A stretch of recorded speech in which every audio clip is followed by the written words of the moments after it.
Hi everyone, welcome back to my YouTube channel. तो आज की इस वीडियो में जो है हम लोग असाइनमेंट के कुछ क्वेश्चंस को करने वाले हैं, जो कि यहाँ से बहुत सारे क्वेश्चन जो है आपके नीट या जेईई में पूछे जाते हैं। और ये तो बिहार बोर्ड के लिए भी बहुत इंपॉर्टेंट है, क्योंकि बिहार बोर्ड में भी ऐसे ऐसे क्वेश्चंस पूछे जाते हैं। ठीक है, और ये असाइनमेंट जो है बहुत इंपॉर्टेंट है, आप इसको ध्यान से पढ़िएगा। और ये वीडियो जो है इसमें कोई भी ऐसा टर्म नहीं होगा जिसको आपको नहीं बताया जाएगा। ठीक है, सारे टर्म्स को डिफाइन किया जाएगा और जितना भी आपको टॉपिक बताया जाएगा वो बहुत इंपॉर्टेंट होगा। ठीक है, तो आप लोग इसको केयरफुली सुनिएगा, इसको लाइक शेयर एंड सब्सक्राइब जरूर कर दीजिएगा हमारे चैनल को। तो चलिए हम लोग स्टार्ट करते हैं।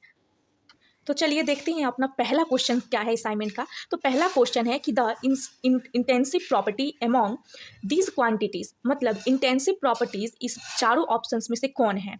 तो सबसे पहले आपको हम बताते हैं कि इंटेंसिव प्रॉपर्टीज क्या होती हैं। तो थर्मोडायनेमिक्स में जो है दो प्रॉपर्टीज होती हैं। ठीक है, देख लीजिए आप लोग यहाँ थर्मोडायनेमिक्स में जो है दो प्रॉपर्टीज होती हैं। पहला है हमारा एक्सटेंसिव प्रॉपर्टीज। ठीक है, जो क्या होता है हमारा, तो depended on amount of system, जैसे कि वर्क डन हो गया, फोर्स हो गया, वॉल्यूम हो गया, हीट, एनर्जी, इंथैल्पी, इंट्रोपी। ठीक है, तो पहला हमारा ये होता है कि जो मास पे डिपेंड करता हो, सिस्टम के मास पे जो डिपेंड करेगा वो हमारा कहलाता है क्या, एक्सटेंसिव प्रॉपर्टी। उसके बाद अगर बात करें इंटेंसिव प्रॉपर्टीज का, तो हमको पूछा है हमारे क्वेश्चन में वही इंटेंसिव प्रॉपर्टीज। तो ये हमारा होता है क्या, इंडिपेंडेंट फ्रॉम, क्या होता है, अमाउंट ऑफ सिस्टम, मतलब ऐसा प्रॉपर्टी जो कि मास पे डिपेंडेंट नहीं होता है। ठीक है, उसी को हम लोग बोलते हैं इंटेंसिव प्रॉपर्टीज। जैसे बॉइलिंग पॉइंट हो गया, मेल्टिंग पॉइंट हो गया, surface tension, viscosity, reflective index, etc.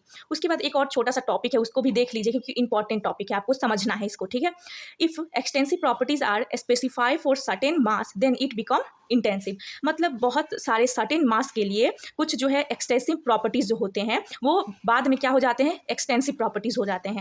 और एक और प्रॉपर्टी होता है हमारा, तो एक और प्रॉपर्टी जो है वो हो जाता है जब भी हम कोई भी एक्सटेंसिव अपॉन एक्सटेंसिव करते हैं तो वो हमको क्या देता है, तो वो इंटेंसिव देता है। ठीक है, तो ये सारे प्रॉपर्टीज है, आपको ध्यान में रखना है। अब चलिए इन सारे क्वेश्चंस को हम लोग देख लेते हैं। ठीक है, तो पहला क्वेश्चन जो था वो क्या था कि इंटेंसिव प्रॉपर्टी यानी मास इंडिपेंडेंट, याद करो मैंने अभी जस्ट बताया इंटेंसिव प्रॉपर्टी। तो देखिए मास अपॉन वॉल्यूम ये जो होता है ये होता है मतलब ये डिपेंड नहीं करता है मास पे, तो इसका हो जाएगा ऑप्शन नंबर डी। ठीक है, उसके बाद सेकंड नंबर क्वेश्चन है हमारा कि थर्मोडायनेमिक इक्विलिब्रियम इन्वॉल्व्स, ऑप्शंस में है chemical equilibrium, mechanical equilibrium, thermal equilibrium, all the above simultaneously. यानी जो थर्मोडायनेमिक्स इक्विलिब्रियम है वो किस चीज़ों को इन्वॉल्व करके रखता है, तो वो केमिकल इक्विलिब्रियम को भी रखता है अपने अंदर, मैकेनिकल को भी रखता है और थर्मल इक्विलिब्रियम को भी रखता है। तो ये जो तीनों ऑप्शन है यानी ऑल द अबव सिमुल्टेनियसली, इसका आंसर होगा।